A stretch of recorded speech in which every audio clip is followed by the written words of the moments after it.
नमस्कार दोस्तों, मैं पवन कुमार एक बार फिर से आपका स्वागत करता हूं हमारे चैनल पर। दोस्तों, शास्त्रों के अनुसार किष्किंधा नगरी में वानर राज ऋषि का शासन था।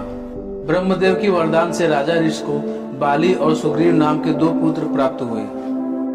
बाली को देवराज इंद्र ने ब्रह्मदेव के मंत्रों वाला एक हार वरदान स्वरूप प्रदान किया था। उस हार की खूबी यह थी कि जब भी बाली हार पहनकर युद्ध लड़ेगा तो सामने वाले योद्धा की आधी शक्ति उसके शरीर में समा जाएगी। ब्रह्मदेव की वरदान की कृपा से बाली से कोई भी युद्ध जीत नहीं पाता था। बाली ने कई बलशाली असुरों और वीरों को चुटकी भर में धूल चटा दी थी। अपने ताकत और घमंड के ऊपर किष्किंधा के युवराज बाली ने उत्पात मचाना शुरू कर दिया। धरोहरों को मिट्टी में मिलाते हुए बाली उस वन में जा पहुंचा जहां राम भक्त हनुमान जी अपने आराध्य के तपस्या में लीन थे। बाली के उत्पात से हनुमान जी के तपस्या में विघ्न उत्पन्न होने लगा। इस पर हनुमान जी ने बाली की प्रशंसा करते हुए निवेदन किया कि वे शांत हो जाएं और उत्पात न मचाएं। अहंकारी बाली ने हनुमान जी और उनके आराध्य देव को युद्ध की चुनौती तक दे डाली। बहुत समझाने के बाद भी जब बाली नहीं माना तो हनुमान जी युद्ध के लिए तैयार हो गए। भगवान हनुमान जी और बाली की युद्ध की घोषणा होते ही सृष्टि में हाहाकार मच गया। सभी देवतागण चिंतित हो गए। युद्ध के कारण से प्रलय होने वाले से स्वयं ब्रह्मदेव भी चिंतित हो गए और वे धरती पर अवतरित हो गए और हनुमान जी से युद्ध न करने की विनती की, पर हनुमान जी नहीं माने।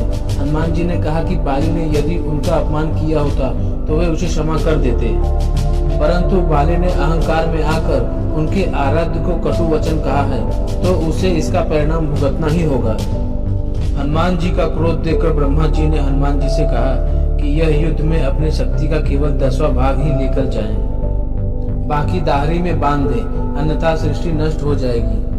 हनुमान जी ने ब्रह्मदेव जी की बात मान ली और वे अपनी शक्ति का 10वां हिस्सा ही लेकर बाली के समक्ष पहुंच गए।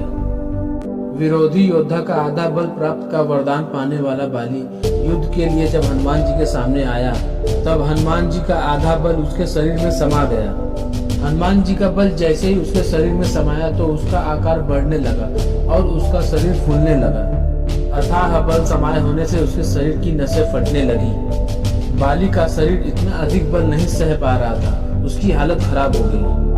घबराया बाली मैदान से बिना युद्ध किए ही भाग निकला। युद्ध स्थल से कई योजन दूर जाने के बाद उसको राहत मिली और उसका शरीर ठीक हुआ। तब बाली को अपने बल का घमंड दूर हो गया और हनुमान जी के पास जाकर बाली ने अपने किए की क्षमा मांगी और कभी भी बिना कारण युद्ध ना करने का निर्णय लिया। जय श्री राम भक्त हनुमान। दोस्तों, आपको हमारा ये वीडियो कैसा लगा कमेंट बॉक्स में जरूर बताएं और हमारे चैनल को लाइक और सब्सक्राइब करना ना भूलें। Thank you for watching.